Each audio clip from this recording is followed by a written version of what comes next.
اعوذ باللہ من الشیطان الرجیم بسم اللہ الرحمن الرحیم وَإِذْ قَتَلْتُمْ نَفْسًا فَادَّارَأْتُمْ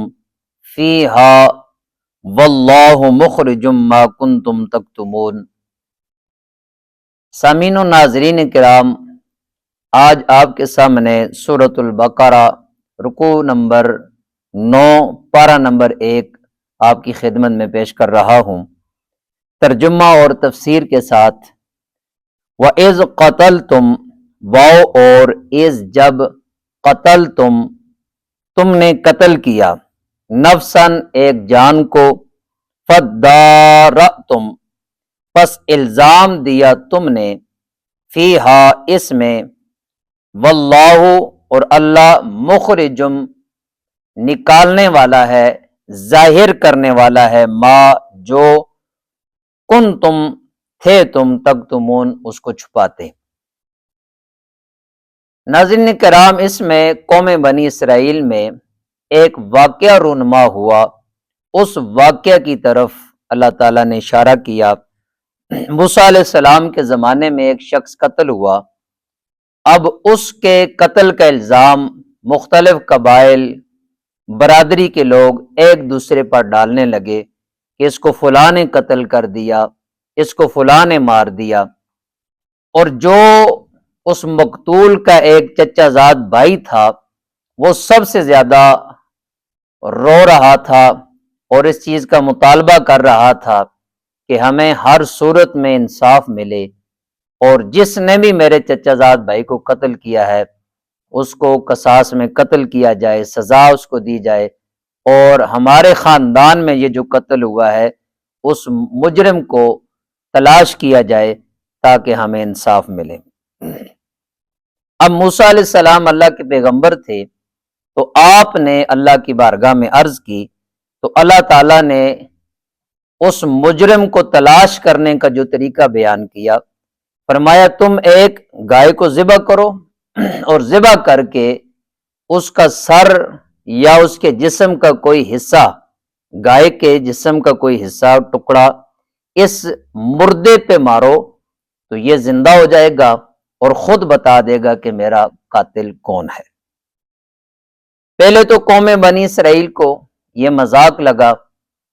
کہ ایک مردے کے قاتل کا ہم نے معلوم کرنا ہے، تو اس کا اور گائے کا آپس میں کیا واسطہ کہ ایک مردے کو زندہ گائے ذبح کریں، پھر اس کا جسم کا حصہ اس پہ ماریں تو پھر وہ زندہ ہوگا اور بتائے گا۔ انہوں نے کہا ایسا تو ہمیں ممکن نہیں لگتا۔ تو موسیٰ علیہ السلام نے فرمایا اللہ کا حکم ہے تو آپ ایسے ہی کریں، اللہ تعالیٰ آپ کے اس مسئلے کو حل فرما دیں گے۔ فَقُلْنَا فَپَسْ قُلْنَا فرمایا ہم نے، نَضْرِبُوهُ مارو تم اس کو، بِبَعْضِهَا ایک ٹکڑے کے ساتھ، یعنی گائے کو ذبح کر کے اس کا ایک ٹکڑا اس مقتول پر آپ ماریں۔ کذالک اسی طرح، یحیی اللہ الموتى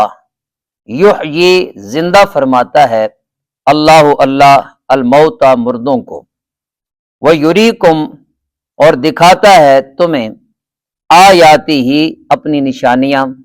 لعلکم اس امید پر کہ تم تعقلون سمجھو۔ اب اس میں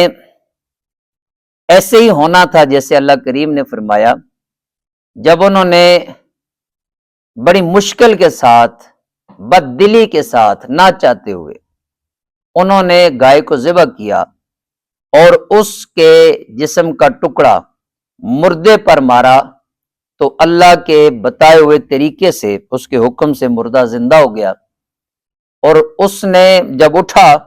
تو اس کے حلق سے خون کا فوارہ جاری تھا، اور اس مردے نے کہا جو زندہ ہوا بھی کہ یہ جو میرا چچا زاد بھائی ہے اس نے مجھے قتل کیا ہے۔ اب وہی جو قاتل تھا وہ سب سے زیادہ رو بھی رہا تھا، سب سے زیادہ انصاف کا تقاضا بھی وہی کر رہا تھا، اور انصاف لینے والوں کی صف اول میں بھی وہی تھا کہ ہمیں انصاف دیا جائے، ہمارے کیس کو حل کیا جائے اور مسئلے کو حل کر کے ہمیں عزت دی جائے۔ تو جب اس نے خود بتا دیا کہ اس نے مجھے قتل کیا ہے تو اب اس کے پاس کوئی چارہ کار نہ رہا اور سب کو پتہ چل گیا یہی قاتل ہے۔ پھر جواباً اس کے جو چچا زاد بھائی جس نے قتل کیا تھا اس کو بھی قصاص میں قتل کیا گیا اور سزا دی گئی۔ اب آنے والی جو آیت مقدسہ ہے اس میں اللہ تعالیٰ نے قوم بنی اسرائیل کو فرمایا کہ جب تمہارے آباء و اجداد کی زندگیوں کے واقعات ہم نے تمہیں بتائے، اب چاہیے تو یہ تھا کہ تم ان کی زندگی، ان کے حالات کو سنتے اور اس سے عبرت حاصل کرتے، اور جو میرے آخری محبوب نبی تشریف لا چکے ہیں ان کا کلمہ پڑھ کے مسلمان ہو جاتے، لیکن تم نے ایسا نہیں کیا، بلکہ ان کے واقعات سن کر ان کو جو اللہ نے انعامات عطا فرمائے اور انعامات ملنے کے بعد جو انہوں نے اللہ کی نعمتوں کا انکار کیا اس پر اللہ کا عذاب اترا، اس سے عبرت حاصل کرنے کے بجائے تمہارے دل تو سخت ہو گئے پتھروں کی مانند، بلکہ اللہ نے فرمایا پتھروں سے بھی زیادہ سخت ہو گئے، کہ پتھروں میں بھی بعض پتھر تو ایسے ہوتے ہیں کہ ان سے تو وہ پھٹ جائیں تو بیچ میں سے چشمے بے نکلتے ہیں، چشمے جاری ہو جاتے ہیں، اور وہ چشمے جب ندی نالوں میں ملتے ہیں تو بڑے بڑے دریا بن جاتے ہیں۔ تو پہاڑوں سے بھی فائدہ ہوتا ہے، وہ اللہ سے ڈرتے ہیں، ان میں بھی اپنے انداز سے وہ ذکر اللہ بھی کرتے ہیں اور ان کے اندر خشیت الہی بھی ہوتی ہے۔ پر ایک قوم بنی اسرائیل تم ان پتھروں سے بھی زیادہ سخت ہو کہ تمہیں واقعات بیان کیے گئے پھر بھی تم لوگ ایمان کی طرف نہیں آ رہے، میرے محبوب نبی دعوت دے رہے، قرآن پیش کر رہے، اور پھر بھی تمہارے دل نرم نہیں ہو رہے، تو اس بات پر ان کی مذمت کی گئی۔ تو دلوں کا سخت ہو جانا اور پتھروں سے بھی زیادہ سخت ہو جانا، کسی نصیحت کا اثر نہ ہونا، قرآن کا اثر نہ ہونا، نبی کے فرامین پڑھے جائیں ان کی کوئی پرواہ نہ ہونا، بندے کا بے باک ہو جانا، یہ بھی اللہ کی طرف سے ایک عذاب ہے۔ یہ کوئی کوالٹی نہیں ہے، یہ انسان کی کوئی صفت نہیں ہے کہ وہ بہت سخت ہے، وہ ہر ایک کا منہ نوچ لیتا ہے، فوراً سے لوگوں کی بات کاٹ دیتا ہے، یہ بے ادبی ہے، بدتمیزی ہے، لیکن اللہ اس کو پسند نہیں کرتا۔ اللہ تعالیٰ نے سخت دلوں کی مذمت کی ہے۔ جو دل اللہ کو پسند ہے وہ تو وہ دل ہیں جن کے اندر عاجزی ہو، انکساری ہو، رقت ہو، خشیت الہی ہو، اور جن کو اللہ کی بارگاہ میں جھکنا آتا ہو، اللہ کی مخلوق کے لیے فائدہ مند ہو، ان دلوں کو اللہ نے پسند کیا ہے۔ ثم قست، ثم پھر قست سخت ہو گئے، قلوبکم، قلوب یہ قلب کی جمع ہے اور قلب کہتے ہیں دل کو، قلوبکم تمہارے دل، من بعد ذالک اس کے بعد، فہیا کالحجارۃ، فہیا فاپس ہیا وہ، کالحجارۃ پتھروں کی مثل ہو گئے، او اشد قسوہ، او یا اشد زیادہ، قسوہ سخت ہو گئے، پتھروں کی مانند دل ہو گئے یا پتھروں سے بھی زیادہ سخت ہو گئے کہ ان میں کوئی بات اثر ہی نہیں کر رہی، نبیوں کے امام ان سے بات کر رہے ہیں اور پھر بھی ان کے دل موم نہیں ہو رہے۔ وَإِنَّ مِنَ الْحِجَارَةِ، وہ اور اِنَّ بے شک، من الحجارتی پتھروں میں سے، لما یتفجر من الانہار، لما وہ جو، یتفجر جاری ہوتی ہیں، منہ الانہار ان سے نہریں، پتھروں میں بھی ایسے پتھر ہیں جن سے نہریں جاری ہوتی ہیں، اس پانی سے چرند پرند جانور جاندار فائدہ اٹھاتے ہیں، ان کو زندگیاں ملتی ہیں، انسان ان پانیوں سے فائدہ اٹھاتا ہے، تو بئی صورت وہ پتھر بھی انسان کو فائدہ دیتے ہیں اور اللہ کی مخلوق کو فائدہ دیتے ہیں، لیکن تم لوگ اتنے سخت ہو گئے کہ نہ تمہیں اپنی ذات کا فائدہ ایمان قبول کر کے نصیب ہو رہا ہے اور نہ تمہاری وجہ سے امت کا فائدہ ہو رہا ہے۔ وَإِنَّ مِنْهَا، وہ اور اِنَّ بے شک، مِنْهَا ان سے، لما البتہ، جو یشقق پھٹتا ہے، فَيَخْرُجُ مِنْهُ الْمَاءُ، واپس یخرج نکلتا ہے، منہ الماء اس سے پانی، وَإِنَّ مِنْهَا، وہ اور ان بے شک، منہا ان سے، لما البتہ جو، یحبط گر جاتے ہیں، من خشیت اللہ، اللہ کے ڈر سے۔ بعض پتھر جو گرتے ہیں تو ان کا گر جانا قرآن نے بیان کیا کہ وہ اللہ کی خشیت سے، اللہ کے خوف سے گرتے ہیں۔ یہ ایک ان کا اپنے انداز سے اللہ کا خوف، ڈر اور خشیت رکھنا ہے۔ تو اس میں اللہ تعالیٰ بتا رہے کہ انسان تو پتھر سے بھی زیادہ سخت ہے۔ اذان ہوتی ہے نماز کے لیے، تیرا دل متوجہ نہیں ہوتا، سامنے آپ نے ظلم دیکھتا ہے، اس کے خلاف آواز بلند کرنے کی ہمت نہیں ہوتی، سامنے غربا، مساکین، یتاما اور اپنے اعز و اقارب کے اندر دکھ درد تکلیف کے مارے لوگوں کو دیکھتا ہے اور تیرے اندر کوئی رحم کا جذبہ پیدا نہیں ہوتا، تو کوئی قابل ذکر انسان نہیں ہے، بلکہ ایسا انسان بن چکا ہے جسے اللہ بھی پسند نہیں کرتا۔ وَمَا اللَّهُ، وہ اور ما نہیں، اللہ اللہ تعالی، بغافل بے خبر، عما اس سے جو، تعملون تم عمل کرتے ہو۔ تو اس سے بھی بتا دیا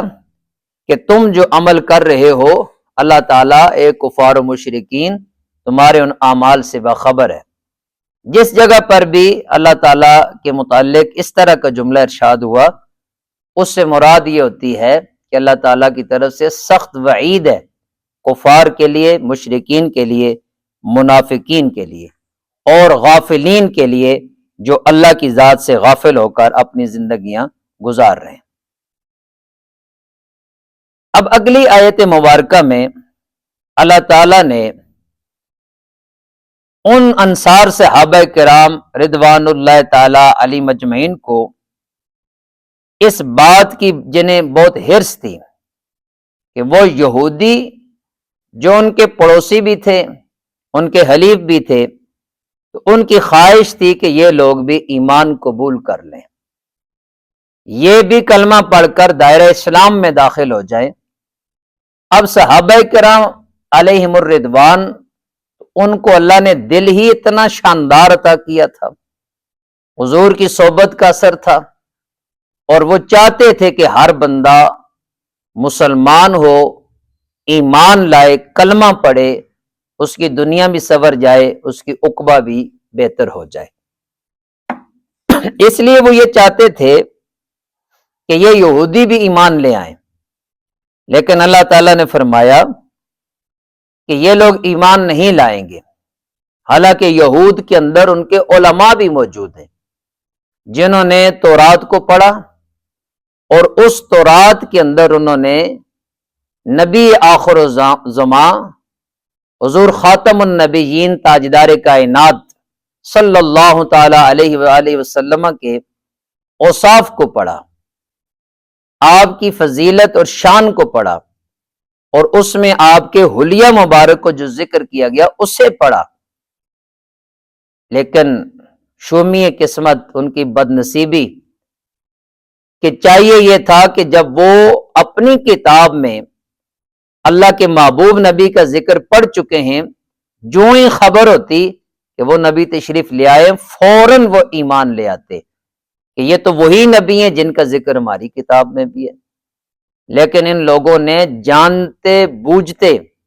جان بوجھ کر انہیں پتا تھا یہ وہی نبی ہیں، حسد کی وجہ سے، بغض کی وجہ سے، کینہ کی وجہ سے انکار کر دیا،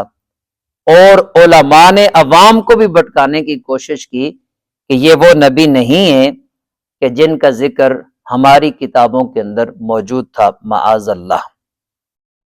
تو اب یہ خیانت تھی ان کی جو انہوں نے کی تو جب وہ اپنی کتاب کے ساتھ خیانت کر رہے ہیں تو تمہاری کتاب کو کیسے مانیں گے اور ایمان کب لائیں گے؟ اس بات کا یہاں ذکر ہو رہا ہے۔ افتطمعون، کیا فاپس، تطمعون تم طمع رکھتے ہو، تمہیں اس بات کی حرص ہے، خواہش ہے، ان یؤمنوا لکم، ان یہ کہ یؤمنوا ایمان لائیں وہ، لکم تمہارے لیے، وقد کان فریق منہم، اور قد تحقیق، کانا تھا، فریق ایک گروہ، منہم ان میں سے، یسمعون کلام اللہ، یسمعون وہ سنتے تھے، کلام اللہ اللہ کا کلام، یعنی تورات کو وہ سنتے تھے، پڑھتے تھے، ثم یحرفونہ پھر وہ بدلتے تھے اس کو، من بعد اس کے بعد، ما عقلوہ کہ وہ اس کو سمجھتے تھے،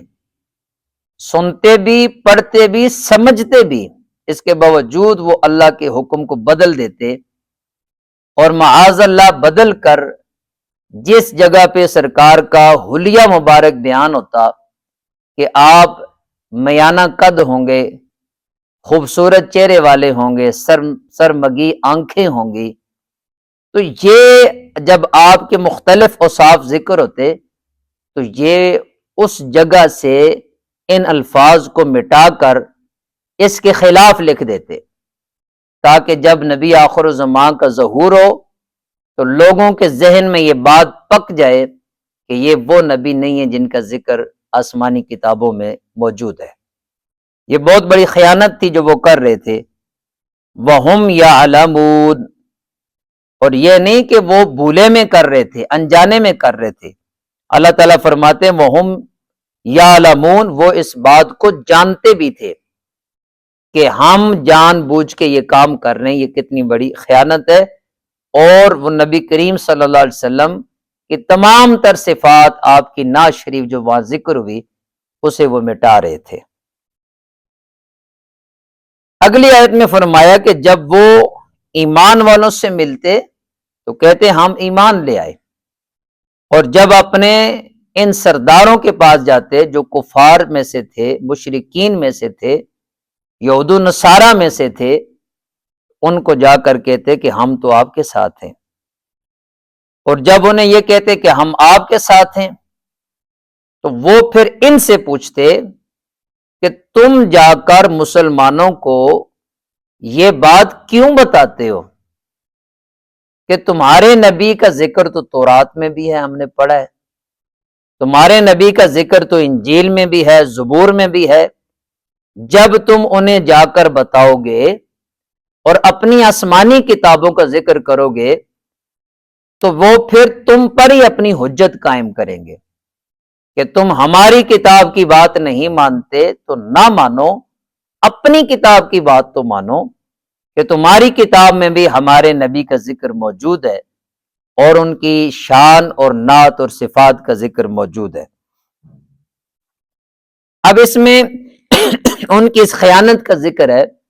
کہ وہ اس طرح کی خیانت کرتے اور اپنے لوگوں کو منع کرتے کہ آپ نے جا کر اس بات کا ذکر نہیں کرنا، اس بات کو ہم نے چھپانا ہے تاکہ لوگوں تک یہ بات نہ پہنچے۔ اور کیوں وہ چھپانا چاہ رہے تھے؟ کیونکہ لوگ ان کی طرف جوگ در جوگ جایا کرتے تھے، کوئی بھی مذہبی دینی مسئلہ پیش آتا تو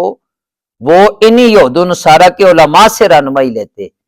انہیں بھاری بھرکم نذرانے پیش کرتے، اور انہیں یہ خطرہ تھا کہ اگر یہ قوم آخری نبی کے آنے پر ان کی طرف چلی گئی تو ہماری یہ دکان بند ہو جائے گی اور ہمیں یہ روپیہ پیسہ مال و دولت ملنا بند ہو جائے گا، ہماری سرداریاں ختم ہو جائیں گی۔ تو اس دنیاوی جاہ اور منصب کے ختم ہونے کے خطرے کی وجہ سے اور ان منصب کو باقی رکھنے کی لالچ کی وجہ سے، بغض اور حسد اور کینہ کی وجہ سے وہ خود بھی ایمان نہ لائے اور بہت سارے لوگوں کو انہوں نے تبلیغ کر کے گمراہ کر دیا اور ہدایت سے دور کر دیا۔ وَإِذَا لَقُوا الَّذِينَ آمَنُوا، وہ اور اذا جب، لَقُوا الَّذِينَ لَقُوا ملے وہ، الَّذِينَ ان لوگوں سے جو آمنوا ایمان لائے، قالوا انہوں نے کہا، آمنا ہم ایمان لائے، وَإِذَا خَلَا وہ اور اذا جب، خلا الگ ہوئے وہ، بعضهم الی بعض بعض اپنے بعض کی طرف، قالوا انہوں نے کہا، اتحدثونہم کیا تم خبر دیتے ہو ان کو، یعنی اپنے لوگوں سے کہا تم مسلمانوں کو جا کے یہ خبر دیتے ہو، بما فتح اللہ علیکم، بما اس کے ساتھ جو فتح اللہ اللہ نے کھولا ہے، علیکم تمہارے اوپر راز کھولا ہے، تم جا کے مسلمانوں کو بتا رہے ہو، لیحاجوکم بہ، لی تاکہ یحاجوکم وہ جھگڑیں تم سے، حجت لائیں تم پر، بہ اس کے ساتھ، عند ربکم تمہارے رب کے نزدیک، افلا تعقلون کیا فاپس لا نہیں تاقلون تم عقل رکھتے، اپنے ہی لوگوں کو وہ ڈانٹتے کہ تم نے جا کر نبی کی شان عظمت اور تعریف نہیں کرنی، وہ چھپا رہے تھے، اللہ اپنے نبی کی شان بڑھا رہا تھا، چھپانے والے مٹ گئے، ختم ہو گئے، اور نبی پاک صلی اللہ علیہ وآلہ وسلم کی عظمتوں کا جھنڈا کل بھی بلند تھا، آج بھی بلند ہے، اور صبح قیامت تک بلند رہے گا۔ اگلی آیہ مقدسہ میں فرمایا، اولا یعلمون کیا وہ اور لا نہیں، یعلمون جانتے وہ، ان اللہ بے شک اللہ تعالی، یعلم جانتا ہے، ما یسرون جو وہ چھپاتے ہیں، وما یعلنون اور جو وہ ظاہر کرتے ہیں، تو جو وہ چھپا رہے تھے اس بات کو بھی اللہ تعالیٰ جانتا ہے، اور جس بات کو وہ ظاہر کر رہے تھے اس بات کو بھی اللہ تعالیٰ جانتا ہے۔ اب اس میں حضرت عبداللہ بن عباس رضی اللہ تعالیٰ عنہ فرماتے ہیں، یہودی منافق جب صحابہ کرام سے ملتے تو ان سے کہتے کہ ہم اس پر ایمان لائے جس پر تم ایمان لائے، اور جب علیحدہ ہوتے تو وہ نبی پاک صلی اللہ علیہ وسلم کی شان اور عظمت کے خلاف بات کرتے۔ تو اب اسی کے ساتھ یہ بات بیان کی گئی کہ تم حق کو چھپانا چاہتے ہو اور اللہ تعالیٰ حق کو ظاہر کرنا چاہتا ہے، لہذا بات وہی ہوتی ہے جو اللہ تعالیٰ چاہتا ہے، اور وہی سب سے بہتر ہے، عظمت والا ہے، شان والا ہے۔ وَمِنْهُمْ أُمِّيُّونَ وہ اور منہم ان میں سے، امیون جو ان پڑھ تھے، یہود کے اندر بھی دو گروہ تھے، ایک ان کے علماء کا گروہ تھا جو پڑھا لکھا تھا، تورات جانتا تھا، اس کے معنی پتہ تھے، اس کے مفاہیم کو پتہ تھا، اس کے مطالب کا پتہ تھا، اور دوسرے وہ ان پڑھ لوگ تھے جنہیں خود پڑھنا بھی نہیں آتا تھا، وہ صرف اپنے سرداروں، اپنے لیڈروں اور اپنے گمراہ کرنے والے قائدین کی باتوں کو ہی اپنا بس عقیدہ بنا کر وہ آگے چل رہے تھے، جو انہوں نے کہہ دیا، جیسا کہہ دیا ویسا ہی سن کر یہ آگے اپنا عقیدہ اور اپنا گمان بنا کر چل رہے تھے۔ تو کہا یہ تو ان پڑھ جو لوگ ہیں، ان کا عقیدہ صرف ایک گمان ہے، ان کی اپنی کوئی تحقیق نہیں، اپنا پڑھا ہوا نہیں ہے۔ وَمِنْهُمْ اور ان میں سے، یہود میں سے، امیون جو ان پڑھ ہیں، لا یعلمون الکتاب وہ کتاب جانتے نہیں ہیں، نہ پڑھنی نہ سمجھنی، الا مگر امانیہ من گڑت باتیں، وَإِنْهُمْ اور انہی میں سے وہ ہیں، الا یظنون نہیں ہیں وہ مگر گمان کرتے، ان کا صرف گمان ہے۔ اس سے ہمیں بتا دیا کہ جب تک علم نہ ہو تو اپنی طرف سے آئیڈیا لگانا، دین کے بارے میں ایسے ہی گمان کرنا، ایسے نہیں تو ایسے ہوگا، اس سے منع کیا گیا ہے۔ جب تک آپ کو تسلی نہ ہو، جب تک آپ کی تحقیق نہ ہو، جب تک آپ کو مکمل مسئلے کا پتہ نہ ہو تو آپ آگے بات نہیں کر سکتے۔ ہمارے ہاں بھی ایسا ہوتا ہے کہ باقی ہر چیز کے لیے اسپیشلسٹ موجود ہوتے ہیں، اگر علاج کا ہمیں کوئی مسئلہ پیش آتا ہے تو ہم ڈاکٹرز میں سے بھی وہ ڈاکٹر چنتے ہیں جو اسپیشلسٹ ہو، ہیڈ آف ڈپارٹمنٹ ہو۔ ایسے ہی ہم کوئی اگر عدالت عدلیہ سے مسئلہ آ جائے تو ہم وکلاء میں ایسا وکیل اس کا انتخاب کرتے جو ان سے سب سے ماہر ہو۔ قانون کی بات آتی ہے یا میڈیکلی کوئی بات آتی ہے یا ہمیں بزنس میں کوئی پرابلم آتا ہے تو ہم اس فیلڈ کے ماہرین کو تلاش کر کے ان سے ڈسکس کرتے ہیں۔ لیکن یہ ہماری بدقسمتی کہہ لیں کہ جب دین کی باری آتی ہے تو دین سیکھنے کے لیے ہم ایسے لوگوں کا انتخاب کرتے ہیں جو شاید اس فیلڈ سے بھی ان کا کوئی تعلق دور دور کا واسطہ نہیں ہوتا۔ تو ہمیں بھی دین سیکھنے کے لیے ان لوگوں کے پاس جانا چاہیے جن کو اللہ نے اہل علم بنایا ہے اور وہ اس کی اچھی رہنمائی کر سکتے ہیں، ان سے ہی رہنمائی لینا چاہیے، ہر ایک سے دین کا مسئلہ بھی جا کر نہیں پوچھنا چاہیے۔ فَوَيْلٌ لِّلَّذِينَ يَكْتُبُونَ الْكِتَابَ بِأَيْدِيهِمْ۔ اب علماء یہود کی ایک اور خیانت کا ذکر کیا، فرمایا کہ یہ نبی پاک صلی اللہ علیہ وسلم کی جو شان لکھی ہوئی ہے اسے اپنے ہاتھ سے مٹا کر اس کے خلاف جو حضور کی شان نہیں بنتی وہ لکھ دیتے ہیں۔ جیسے سرکار صلی اللہ علیہ وسلم کا میانہ قد لکھا ہوا ہے تو یہ لکھ دیتے ہیں آخری نبی جو آئیں گے معاذ اللہ ان کا قد بہت لمبا ہوگا۔ ان کی زلفوں کی تعریف ہے تو یہ کہتے ہیں ان کے بال معاذ اللہ بکھرے ہوں گے۔ تو اب یہ اس طرح کے خلاف باتیں جو شان والی ہیں وہ مٹا کر اپنی طرف سے اپنے ہاتھوں سے لکھ کر کہتے اللہ نے یہ بیان کیا ہے، تو یہ ان کی بہت بڑی علمی خیانت تھی جسے وہ کر رہے تھے، اللہ نے اس کی مذمت کی ہے۔ فَوَيْلٌ لِّلَّذِينَ، فاپس ویل ہلاکت ہے، الذین ان لوگوں کے واسطے، یکتبون الکتاب، یکتبون جو لکھتے ہیں، الکتاب کتاب کو، بِأَيْدِيهِمْ اپنے ہاتھوں کے ساتھ، ثم یقولون، ثم پھر یقولون وہ کہتے ہیں، ھذا من عند اللہ،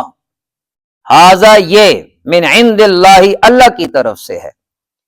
یہ کام کیوں کرتے؟ کیونکہ یہ خیانت کر کے وہ بڑے بڑے سرداروں سے، بڑے بڑے تاجروں سے، کفار و مشرکین یہود و نصارہ کے جو بڑے بڑے لیڈر تھے جو اسلام دشمن تھے اور آخری نبی کی آمد کے خلاف تھے، ان سے وہ یہ کام کرنے کی تھوڑی قیمت لے لیتے، مال و دولت لے کر یہ خیانت کرتے، لیشترو تاکہ خریدیں وہ، لیں وہ، حاصل کریں وہ بھی اس کے ساتھ، ثمنن قلیلا تھوڑا مول، تھوڑی قیمت وہ حاصل کریں، تھوڑے دام حاصل کریں۔ تو دنیا کے چند ٹکوں کی خاطر انہوں نے اللہ کے کلام کے اندر تحریف کی، اسے بدل ڈالا اور اللہ کے حکم جو اس نے اپنے نبی کی شان میں اتارا تھا اسے بدل کر اپنی مرضی کی باتیں شامل کر دی۔ ثم یقولون ھذا من عند اللہ، پھر کہتے یہ اللہ کی طرف سے ہے، لیشترو تاکہ وہ حاصل کریں بھی اس کے ساتھ، ثمنن قلیلا تھوڑے دام۔ فویل لہم، فاپس ویل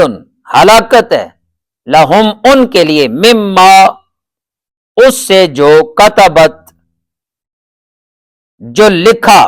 ایدیہم ان کے ہاتھوں نے، فویل لہم، وویل لہم، واو اور ویل لہم ان کے لیے ہلاکت ہے، مما اس کے ساتھ جو یکسبون وہ کماتے ہیں، جو پیسہ انہوں نے کمایا وہ بھی ہلاکت والا، جو کام کیا وہ بھی ہلاکت والا، اور ان کی دنیا بھی برباد ہو گئی، آخرت بھی برباد ہو گئی۔ تو دین کے ساتھ دھوکہ کرنا، خیانت کرنا، اللہ کے ساتھ بغاوت کرنا اور نبی علیہ السلام کے حکم کے خلاف اپنی زندگی کا رخ موڑنا، یہ دنیا کو بھی برباد کر دیتا ہے، آخرت کو بھی برباد کر دیتا ہے۔ وَقَالُوا لَن تَمَسَّنَا النَّارُ، اور یہود میں انہی کے ایک گروہ کے اندر یہ بات رائج تھی کہ پہلے تو ہم لوگ دوزخ میں جائیں گے نہیں، اگر ہمیں دوزخ میں ڈالا گیا تو صرف گنتی کے کچھ دن ہم دوزخ میں جائیں گے، واپس نکال دیے جائیں گے۔ وہ گنتی کے دن ان کا یہ عقیدہ بن چکا تھا کہ 40 دن ہمارے آباء و اجداد نے اللہ کو چھوڑ کر بچڑے کو اپنا معبود بنایا اور اس کی عبادت کی، تو بس یہ 40 دن ہی ہم سے گناہ ہوا، یا کچھ نے کہا 7 دن ہوا، تو بس یہی گنتی کے دن ہے کہ اس سزا کے طور پہ ہمیں اللہ اتنے دن دوزخ میں رکھے گا، پھر واپس جنت میں ڈال دے گا۔ تو اللہ تعالیٰ نے الزامی طور پہ ان سے پوچھا، کیا اس بات کا کوئی ثبوت ہے جو تم کر رہے ہو؟ اللہ نے تم سے کوئی وعدہ کیا ہے کہ تمہیں میں اتنے دن دوزخ میں ڈالوں گا، واپس پھر جنت میں ڈال دوں گا؟ اگر اللہ نے وعدہ کیا ہوا ہے پھر تو اللہ وعدے کے خلاف نہیں کرتا۔ اگر اللہ نے ایسا وعدہ نہیں کیا، جو کہ یقیناً نہیں کیا، تو پھر تمہیں اللہ سے ڈرنا چاہیے اور اللہ پہ وہ بات نہیں کرنی چاہیے جو تم جانتے نہیں ہو۔ اللہ کے متعلق وہ بات، وہ قول مت کرو جس کا تمہیں علم نہیں ہے۔ وقالو، انہوں نے کہا، لن تمسنا النار، ہرگز نہ چھوئے گی ہم کو آگ، الا مگر ایاما معدودہ، ایامن دن، معدودتن گنتی کے۔ قل، آپ فرما دیجئے، اتخذتم، کیا پکڑا تم نے، عند اللہ، اللہ کے نزدیک، کیا تم نے کوئی لے رکھا ہے اللہ سے عادن، وعدہ؟ اگر لے رکھا ہے تو فلن یخلف اللہ عہدہ، واپس لن یخلف، ہرگز خلاف نہیں کرتا اللہ عہدہ، اپنے وعدے کے۔ ام تقولون، یا ام کا معنی یا، تقولون یا تم کہتے ہو، اللہ اللہ پر، ما وہ بات، لا تعلمون جو تم جانتے نہیں، یا اپنی طرف سے من گھڑت بات کر رہے ہو، اپنی خود ساختہ بات کر رہے ہو اور اسے منسوب اللہ کی طرف کر رہے ہو۔ اگر یہ کام کر رہے ہو تو یہ بہت بڑی خیانت ہے اور اس کا انجام بڑا بھیانک ہے۔ ایسا قول کر رہے ہو اللہ کی طرف کہ جس کی تمہیں خود بھی خبر نہیں ہے کہ یہ اللہ نے کہا ہے یا نہیں کہا۔ بلا من کسب سیئۃ واحاطت به خطیئته فاولئک اصحاب النار هم فیہا خالدون۔ بلا کیوں نہیں، من کسب سیئہ، جو کمائے برائی، گناہ کمائے، واحاطت به، اور گھیر لے اس کو، خطیئته، اس کی غلطی، اس کا گناہ اسے۔ یہاں سیئہ، گناہ، برائی سے مراد کفر ہے، شرک ہے۔ کفر کرے، شرک کرے، یہ برائی کوئی کرتا ہے، خطیئتہ، اور وہ اس کو کفر اور شرک گھیر لیتا ہے۔ گھیر لینے کا مطلب ہدایت کے سارے راستے اس پر بند کر دیتا ہے۔ اب اسے کہیں بھی نہ قرآن کا نور نظر آ رہا ہے، نہ نبی علیہ السلام کی تبلیغ نظر آ رہی ہے، نہ اسلام جیسا دین برحق نظر آ رہا ہے، نہ معجزات دیکھ کر ایمان کی طرف دل راغب ہو رہا ہے، اور نہ ہی کوئی ایسی تعلیم، تربیت، تبلیغ اور مسلمانوں کے اطوار، ان کے اخلاق دیکھ کر، یہ ساری چیزیں بھی دیکھ کر اگر وہ ایمان کی طرف راغب نہیں ہو رہا اور اس کے دل میں اسلام اور دین کا بیج نہیں اگ رہا، اس کا مطلب ہے کفر نے اور شرک نے اس کو گھیرے ہوئے ہے اور ساری راستے جو ہدایت کے وہ بند کر دیے۔ اب اللہ ہی کوئی راستہ کھولے تو کھولے گا، وگرنہ جب تک وہ توبہ نہیں کرتا اس پر کوئی اور ایسی چیز نہیں ہے جس سے اس کے لیے روشنی نکلے اور راستہ بنے۔ فَأُولَئِكَ، فاپس اولئک، یہی وہ لوگ ہیں، اصحاب النار، جو آگ والے ہیں، جو کفر پہ قائم ہوئے، یہ آگ والے ہیں، جو شرک پر قائم ہیں یہ آگ والے ہیں۔ ہم فیہا خالدون، ہم وہ فیہا اس دوزخ میں، خالدون ہمیشہ رہنے والے ہیں۔ والذین آمنوا، وہ اور الذین وہ لوگ جو آمنوا ایمان لائے، اللہ کو ایک مانا، رسول اللہ صلی اللہ علیہ وسلم کو رسول برحق مانا، دین کو دین برحق مانا، وعملوا الصالحات، وہ اور عملوا انہوں نے اعمال کیے، کام کیے، الصالحات اچھے، اولئک یہ وہ لوگ ہیں، اصحاب الجنہ جو جنت والے ہیں، ہم وہ فیہا اس جنت میں خالدون ہمیشہ ہمیشہ رہیں گے۔ اب دونوں کا انجام ذکر کر دیا۔ اگر بندہ کفر پر رہا اور کفر پر مر گیا اس کا انجام دوزخ ہے اور دائمی ہے۔ اگر بندے نے توبہ کی اور اسلام قبول کیا، ایمان لایا، تو ایمان پر ہی اس کا خاتمہ ہو گیا، تو اس کا انجام اللہ کے فضل سے جنت ہوگی، اور جب جنت میں جائے گا تو ہمیشہ ہمیشہ جنت میں رہے گا۔ اللہ تعالی ہمیں قرآن مجید پڑھ کر، سمجھ کر عمل کی توفیق عطا فرمائے۔